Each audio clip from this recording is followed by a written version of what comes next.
Hello, everybody. This is Theron Fight. And this is Mark Cardone. Welcome to episode 4 of the Achieve Results Now podcast, where we're talking about continuing ways to stay motivated, part 2. Welcome back to everybody who's a subscriber and to the new people. Obviously, we're going to give you some tips, and then we're going to give you some action items. That's where we're different, is giving you things you can take action on today to start seeing results immediately. This is going to be a great episode. We're going to talk, first tip is going to be talking about goals. And goals is something that we all hear about and we've talked about in other podcasts of how people set, especially in your early years, teenage years and younger, they set goals for you. You know, you're going to graduate from high school, you're going to graduate from college, etc. And once we become adults, it's important that we have goals that motivate us, have goals that we're excited about. And the tip is rewriting your goals every day. Now that sounds pretty big. And Mark, if you were to hear that just on the surface and not know what I mean, sounds like a lot of work. Sounds like it's something I could just read them every day, or maybe I could just think about them every day. Right. And all of those are good. I mean, you should think about your goals every day. You should reread your goals every day and keep them first in your mind. But rewriting them every day, there's a magic to that. Not typing them, but rewriting them. And the tip is it's your top 3, maybe even 5 goals. And you don't have to detail them out. It's just a very quick sentence or two on the goals. And we have, in what our opinion is the top 3 things that you should be focusing on. Yeah, and these are really 3 things that I think everybody wants to improve in their life. You know, one thing, when you're younger and people are setting goals for you, you follow your goals because you don't want to get in trouble. I think more than anything else, where when you get older, nobody gets in trouble when they don't lose 10 pounds or when they don't make the money they want to make. Sometimes when they don't make the money they want to make. But it's really about taking those top 3 areas that most people we work with want to improve and laying them out on paper. So the 3 areas that we're talking about is, number 1, health, which I think is a big factor for everybody. Without your health, you obviously have nothing else because you're dead. Number 2 is relationships, which, you know, some people, I think, tend to put relationships down lower, but we're listing these in priority, and relationships are really, you know, I think second most important. Yeah, absolutely. The relationships, think about this. Your happiness really depends on how your relationships are going. Mm-hmm. If you're married and you're married to a woman and she's not happy, guess what? If mama's not happy, ain't nobody happy. Ain't nobody happy, exactly.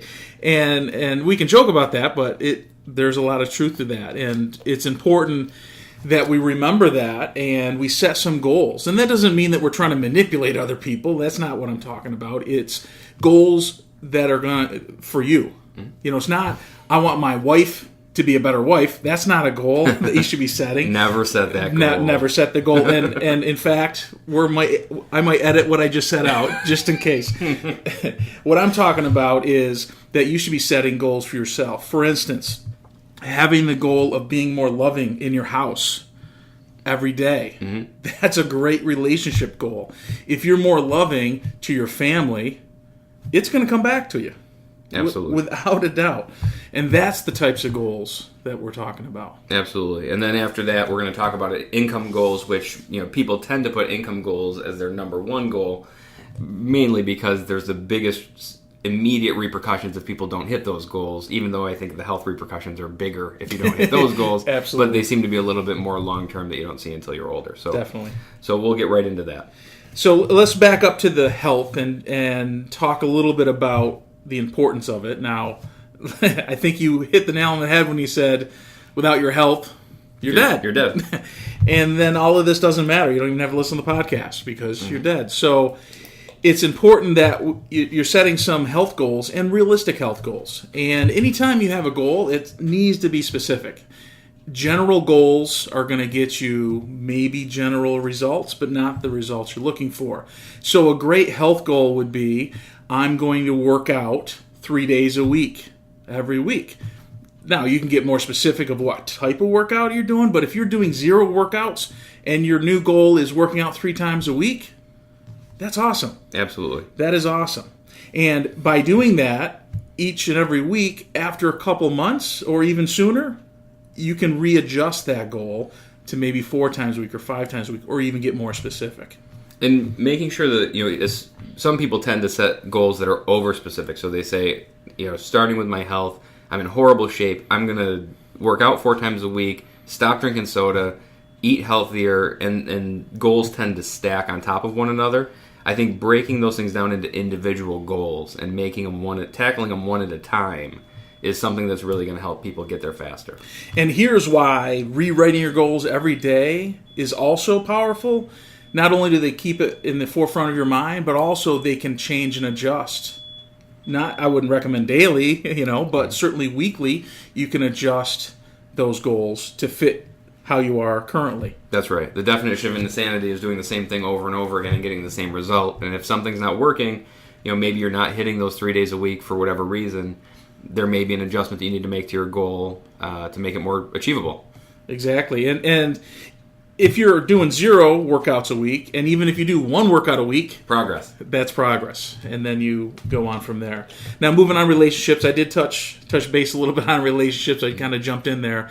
And certainly, as we talked about, they're extremely important. And it has to be goals of what you're going to do different. Mm-hmm. It cannot be goals of what your spouse or your significant other or your kids are going to do different. Mm-hmm. None of us control anybody else. We can influence people, but we're not going to control them. And if we try to control them, it's only going to lead to frustration on everybody's part. That's right. And what people tell me about relationship goals is that they're the hardest to quantify. Fitness is easy. It's I want to gain 10 pounds of muscle, or I want to lose 15 pounds. Income is easy. I want to earn X amount of dollars. Where relationships, it's a very hard thing to quantify into a physical goal. So the tip I give people in that is, if you're having trouble thinking about what you want in your relationships, start by thinking about what you don't want, and then just go to the opposite. I don't want to die alone. I don't want my friends to abandon me. And then think about the opposite, and then think about what type of person you have to be to achieve that. And those are where the goals come from. That's a great tip. Now, moving on to income, our third area of goals. This can be tricky because depending on how important the importance you place on money is going to really determine your income goal. And certainly we've all seen people in life put income way at the top, and they sacrifice their health and their relationships. And we feel that's why we put it third, because it should be in our opinion, in that area. So income, you can have it specific. Absolutely. And with income, it can be something where this is what I want to earn this month, or this is what I want to earn this year. What are your thoughts on that, Mark? I think that's, the biggest thing with income is it's a specific number usually for people, and most people, the specific number is called more.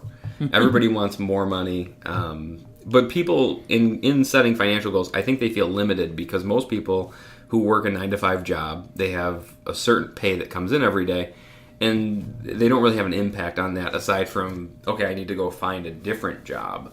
So I think, number one, knowing where you want to be to achieve the goals that you want, whether it's, traveling more or vacation or just margin in your life to be able to, go out to dinner, whatever that goal is, achieving it, and then trying to figure out how you can get there inside the box that you're in, if that makes any sense. It absolutely does. And I think also you made a great point with if you have a 9-to-5 job and you have specific and you're waiting for the next pay raise, that can be tough. Mm-hmm. But thinking more, what else could you do more? What else could you do in your job to take on more responsibility? That's right. To show that your boss that you're worth more. Now, also realize that maybe you have a sucky boss, and you need to find another job because the boss isn't receptive and he doesn't or she doesn't care that you're working more. They're just going to take advantage of you. Realizing that and then move on. It's important that we don't get stuck in this frame of mind that, this is how it's going to be and this is never going to be better, because that's certainly not going to increase your income at all. And I'm going to make a broad sweeping assumption that everybody who's listening has a goal to make more income and not less income. And the best way to make more income is obviously to add more value. So whether you're doing that in your current position and trying to find a way, how can I add more value to my current job to increase my worth and increase my earnings, that's one route to go. And then the other route, if it's a position where you just don't feel you can add any more value, is try to make $1 on your own. Try and go out and maybe, do something on the weekends where you take one of your talents and, serve the world with it, and hopefully you get some return on that. Great tip. And just to wrap up on this first tip of rewriting your goals every day, keeping them fresh in your mind is so important, because that's where you will see opportunity. If you don't know what you're looking for, then anything that comes to you is good. It's fine, because you haven't defined it. I look at it this way, and I'm sure we can all relate. Let's say there's a car that we're looking at that we want to purchase or lease, and we start looking at it and we're like, oh, this is a great car, I really want it. And then all of a sudden, what happens? The next week or so, you see that car all over the place, everywhere you go. The question is, were all those cars there before? The answer is yes. Why didn't you notice them? Because we're deletion creatures. Mm-hmm. We cannot think of everything and take all the inputs that are going on in the world. But if we train our mind and our brain and fix it on what we're looking for, then we'll see more of that. That's exactly right. We program our subconscious to find the answers. So once we start doing that, there's really no limit. I mean, the goals just appear in front of you, and it's shocking. And one of the things on writing goals, because people always ask, can I type the goals, or can I just read the goals because it saves time? Actually taking a pen and paper and writing by hand, it's the equivalent of chewing your food as opposed to inhaling your food. Your subconscious has a different approach. It really magnifies what you're doing. So keeping the goals short, sweet, and something you can write in 5 to 10 minutes, I think that's the key to sticking to this. Excellent. Now let's move into tip number 2, and that's rewarding yourself along the way. When you have a large goal, having those checkpoints and reward points is what really keeps yourself motivated. Think of training a puppy. When you're training a puppy, if you want a puppy to do something, they need a reward. They need to be trained on how to do it. Yelling at a puppy isn't going to be effective. Beating a puppy is frowned upon and isn't effective. But rewarding the puppy with praise or food or whatever the motivation is very effective. Well, we're very similar in that sense. Absolutely. And with all of our fitness, or with all of our goals, fitness, relationships, and health, it's important to find some reward that motivates us to keep going. So if you're in a fitness goal, is it going for a hike and doing something that maybe you couldn't have done before you were on your track to the fitness goal, doing something to reward your body? Maybe it's going to get a massage if you've been working out for 2 weeks and you're sore.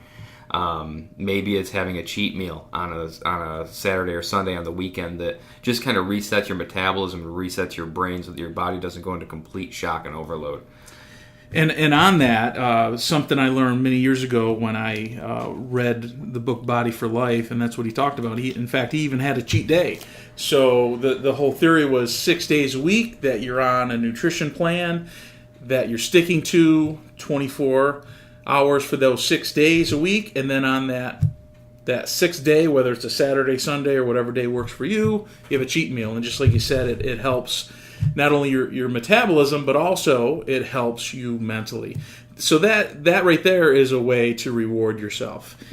And then to reward yourself with relationships, this one there's many ways you could do that don't cost a lot of money. Mm-hmm. Some of the things that you were talking about earlier. Any of the things you can do for relationships. You think about what your relationship goals are.